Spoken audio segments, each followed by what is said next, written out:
Militaire écologiste, président révolutionnaire, homme féministe, adoré des foules, trahi par les siens.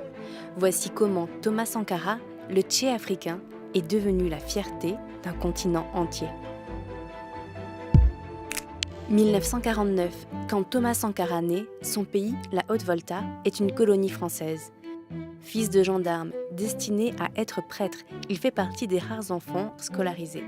Durant sa scolarité militaire, il rencontre des opposants au régime, lit des œuvres marxistes, se forme en France et à Madagascar. Curieux, éloquent, charismatique, partout, il refuse l'injustice.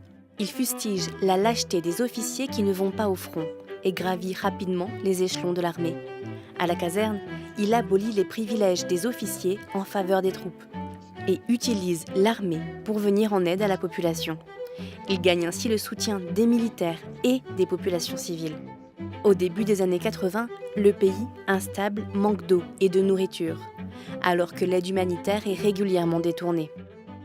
Quelques hommes bien placés s'enrichissaient après avoir agité à travers le monde des images misérabilistes qui ne pouvaient que susciter la pitié, la compassion et déclencher des élans de générosité.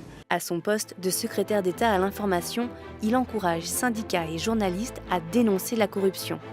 Puis, il démissionne quand le gouvernement interdit la grève.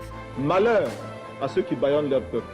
Après plusieurs putschs, un passage rapide comme Premier ministre et un autre en prison, Thomas Sankara devient président le 4 août 1983 après avoir fomenté un coup d'État. Il échange les Mercedes des ministres contre de vieilles R5. Il fait participer la population dans des comités de défense de la Révolution. Attaché aux mots, il s'affranchit du nom de son pays. Le Haute-Volta, cela ne voulait rien dire pour personne, en particulier pour nous, Burkinabés. Et c'est un nom qui ne nous renvoie qu'à un passé colonialiste.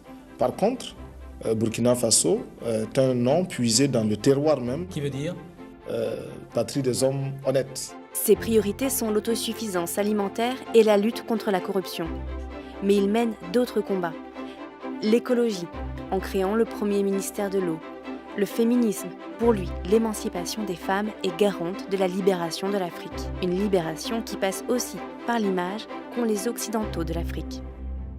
Toutes ces images, tous ces textes extrêmement poignants qui ont été diffusés ça et là, à partir de la misère africaine, tombent dans un mélange à la limite dégoûtant de compassion, de condescendance et aussi d'ironie, de sarcasme, le safari de la misère.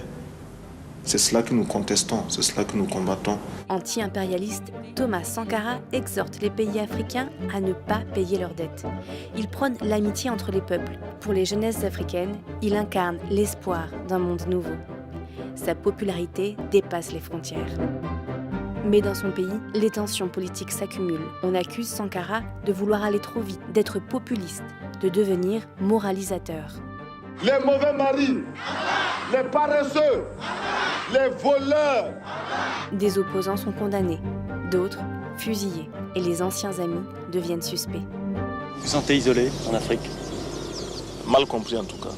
Mal compris, mal aimé? Mal aimé. Après 4 années de pouvoir, Thomas Sankara est assassiné par d'anciens alliés. Son corps, criblé de balles, est enterré à la va-vite dans une fosse commune. Sankara, tu as été trahi par ton meilleur ami. On le surnomme, aujourd'hui encore, l'étoile filante de la fierté africaine.